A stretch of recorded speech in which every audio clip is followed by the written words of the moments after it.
Oi, oi, oi! E aí, galerinha? Tá pronto para escutar mais algumas informações e estratégias super legais para poder lidar com pessoas que tenham TDAH? Então vamos embora, hein? Semana passada a gente falou um pouquinho sobre essas estratégias. Na outra semana também, e hoje é mais um vídeo em relação a outras estratégias que a gente pode estar utilizando com crianças e com adultos com TDAH, tá bom? Bom, já tinha falado e falo de novo. Para quem não viu os outros vídeos, assistam porque é importante para que vocês entendam o porquê dessas estratégias que eu tô dando aqui, tá?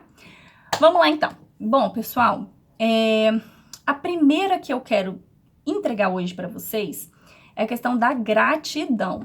Ai, por que é tão importante ficar falando de gratidão o tempo todo? Ai, obrigado, obrigado, obrigado.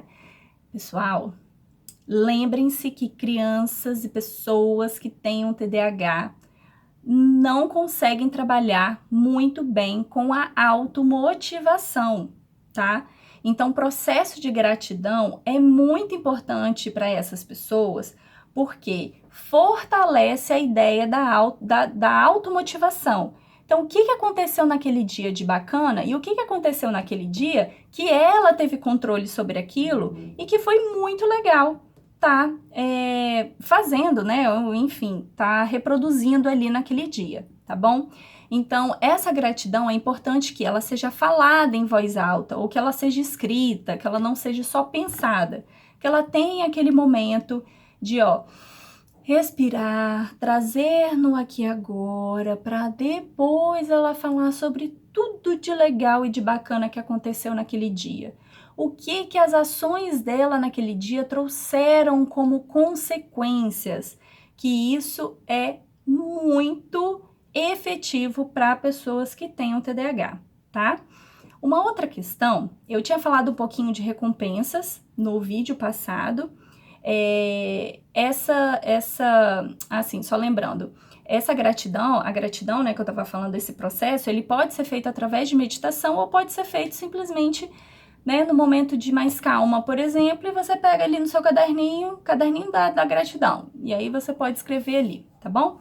Bom, voltando à questão das recompensas que a gente tinha falado no outro vídeo, um ponto importante é em relação sobre as consequências, né, porque recompensa quer dizer que são consequências daquilo que foi feito, né, digamos assim, dos ocorridos, né. Bom, a primeira coisa que a gente tem que pensar é que, para quem tem TDAH, quanto maior, assim, quanto mais próximo a consequência daquilo que aconteceu, maior é a probabilidade dela entender o que ela fez e a consequência que causou em cima do comportamento dela. Então, quanto mais imediato a consequência para aqueles que têm TDAH, melhor, tá bom? Então, por exemplo, foi lá, quebrou um brinquedo naquele momento. Poxa, meu filho, nossa, não foi legal você ter quebrado esse brinquedo. E agora, o que a gente vai fazer? E aí, trabalhar com consequências naturais com a criança, né? A gente chama de consequências naturais e consequências arbitrárias. O que é consequências arbitrárias? Você quebrar um brinquedo e por isso não poder ir na piscina. Ou você quebrar esse brinquedo e você ficar sem jogar videogame. São consequências que não tem nada a ver uma coisa com a outra. Então, a gente tem que pensar em consequências que sejam naturais. Então, por exemplo, se você falou mal do seu amigo, não foi legal você ter falado mal do seu amigo. O que naturalmente aconteceria quando o amigo descobrisse? Você ter que pedir desculpa, ou aquele amigo se afastar, né? Então, você pode trabalhar isso com a criança. Poxa, não foi legal, e agora? O que você pode fazer? Vamos pedir desculpa para o amigo? Vamos ser autorresponsável e falar que você realmente falou mal, mas você falou mal por causa disso, por causa daquilo, mas que não é justificável, por isso você tá pedindo desculpa, mas que você ama muito ele, você quer muita amizade dele. E aí? É muito mais efetivo do que você simplesmente deixar a criança sem jogar videogame, por exemplo, tá? Bom, em relação a isso, ok. Em relação a, digamos que, não são castigos, né? Mas são consequências naturais em relação àquilo que está acontecendo. O castigo, por exemplo, é simplesmente bater na criança porque alguma coisa aconteceu. Não é isso que a gente está dizendo. A gente está pensando em consequências naturais daquilo que acontece em relação na vida. Se você quebra um brinquedo, você não vai conseguir brincar mais com o brinquedo que ele quebrou. Então, você vai ter que esperar aí 1, 2 semanas que seja para levar para o conserto, né? Não comprar outro, porque afinal de contas, quando quebra alguma coisa, você não tem mais acesso àquilo, tá? Bom, quanto menor a criança, a consequência tem que ser menor também. Então, por exemplo, para uma criança de 5 anos, não adianta você falar com ela que ela vai deixar de brincar com aquele brinquedo por 2 semanas. Porque quando chega no segundo dia, ela já nem sabe por que ela não está mais brincando com aquele brinquedo. E vivenciar o porquê que ela fez todos os dias, 2 semanas, é ficar remoendo aquilo que aconteceu, tá certo? Então, o mais legal, por exemplo, é você falar, olha, então hoje você não vai mais brincar com esse brinquedo, tá? Com crianças aí de até 10 anos, aí dá, né, pra deixar uns 2 dias, 3 dias aí sem jogar videogame, por exemplo, né? Não teria problema, digamos assim, tá? Mas é bom ter bom senso e na intensidade daquele castigo, porque você dizer como mãe que ele nunca mais vai jogar videogame porque você tá com raiva, você não vai conseguir cumprir aquilo que você tá falando.